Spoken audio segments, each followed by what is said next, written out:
Senator Singh.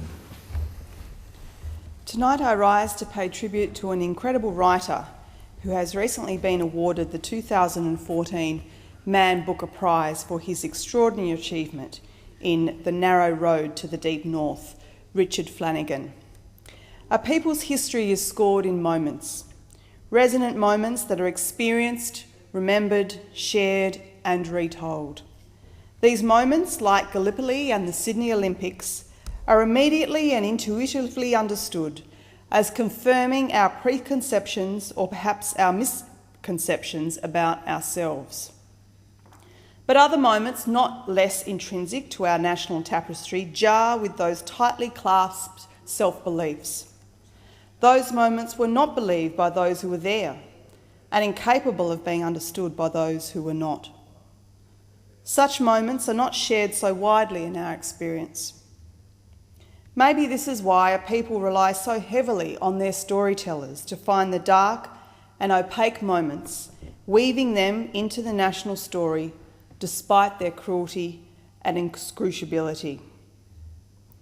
Richard Flanagan has written some of those moments, our terrible moments, in his novel, The Narrow Road to the Deep North, named after a work of 17th century haiku poet Matsuo Basho.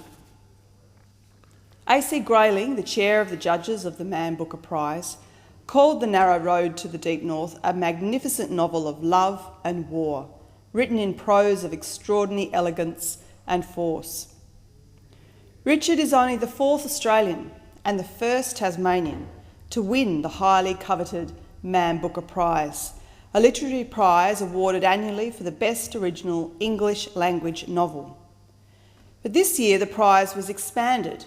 In the past, it was restricted to novels written in English by citizens of the Commonwealth and the Republic of Ireland.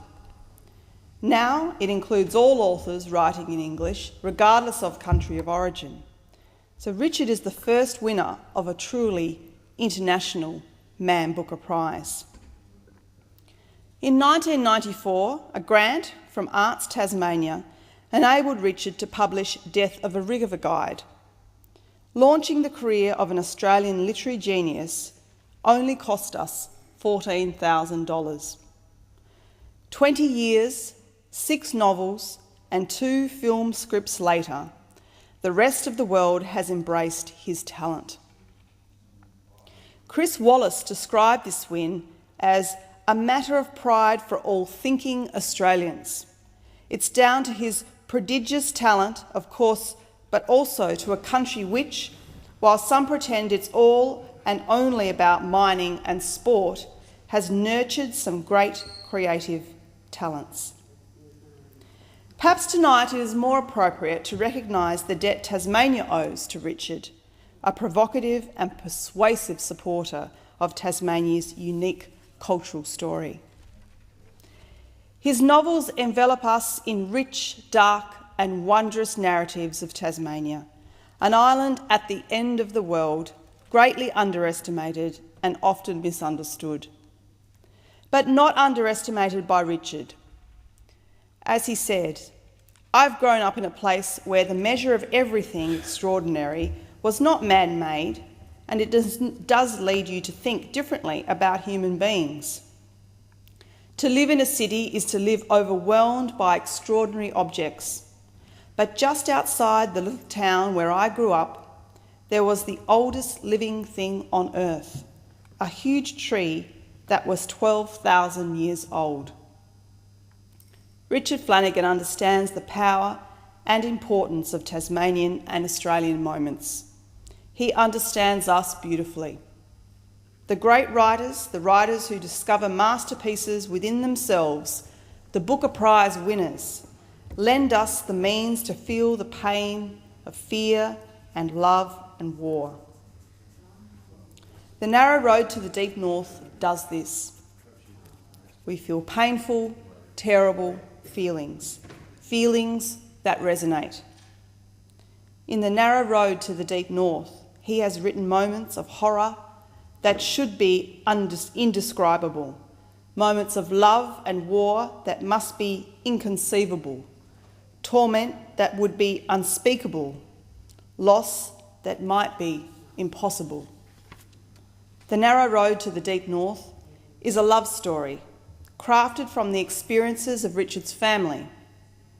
Arch Flanagan was a prisoner of war in a Japanese camp on the Burmese-Thai border during World War II. Arch ended up on the infamous Thai-Burma Railway as part of Edward Weary Dunlop's 1000. His son's novel is not a replica of his father's experiences, but draws instead on the living nightmare Arch and his comrades suffered on the Thai-Burma Death Railway, a war crime in which the Imperial Japanese Army used Allied prisoners of war and conscripted Asian workers as slave labour. 100,000 men of different nationalities, possibly more, died laying 400 kilometres of track on this death railway, a futile attempt to push a rail link through some of the world's most impenetrable jungle.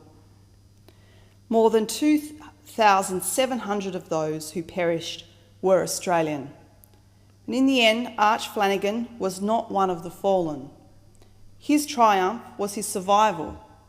He made it back to Tasmania and with his beloved Helen raised an incredible family of 6 and built a long life. Arch died just shy of his 99th birthday, the very same day after 12 years of struggle, his son Richard finished the manuscript of this extraordinary book. In The Narrow Road to the Deep North, Richard tells a story of fiction deeply intertwined with a truth which many families in Australia connect with. Similar stories sit like ghosts within the families of death railway survivors. They are stories of horror, often untold. Now, whilst I still have waiting for me the reading of The Narrow Road to the Deep North, a pleasure I will take up this summer, my partner, Colin Grubb, has shared with me his feelings and thoughts on the masterpiece. He told me, "It's an incredible story that draws you in as it moves back and forth in time and location." Richard writes with a wonderful sense of place and time. He can draw poetry out of the most dreadful image. The book is both beautiful and brutal at the same time. He tells a sun-drenched love story and then turns the story to the deep horrors of the jungle in World War II and the suffering of Australian prisoners of war on the Thai-Burma Railroad. An amazing twist is how we experience the horrors of war and its aftermath from multiple perspectives: the prisoners' stories, the Japanese officer's story, and the indentured Korean Guard story. This is amazing writing. Many people say a book is so good that they can't put it down. Narrow Road is just that, but many times it gets so intense that you do actually need to put it down and have a little breather, a little processing time, then you are drawn back into it.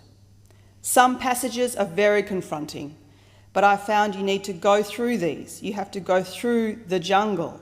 They are part of the brutal reality that these men lived, and you do need to stay with the story. The months since I finished reading this novel, I've thought about the story many times. You can't get it out of your mind.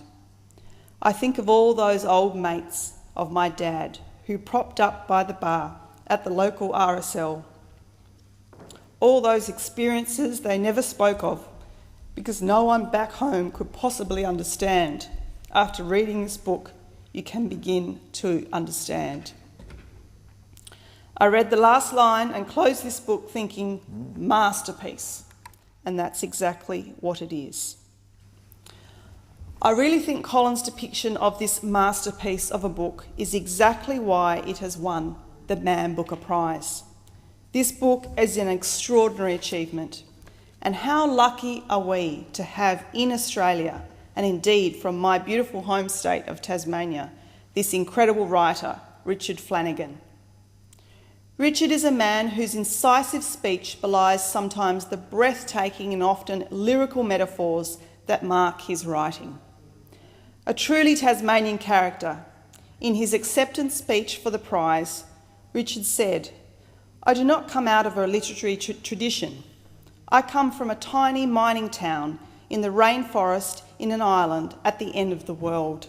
My grandparents were illiterate." After receiving the Booker Prize award and doing hundreds of interviews, one reporter asked about Australia's attitude to the environment in response to Tony Abbott's comments about coal being good for humanity. He said he was ashamed in this respect to be an Australian when this is brought up.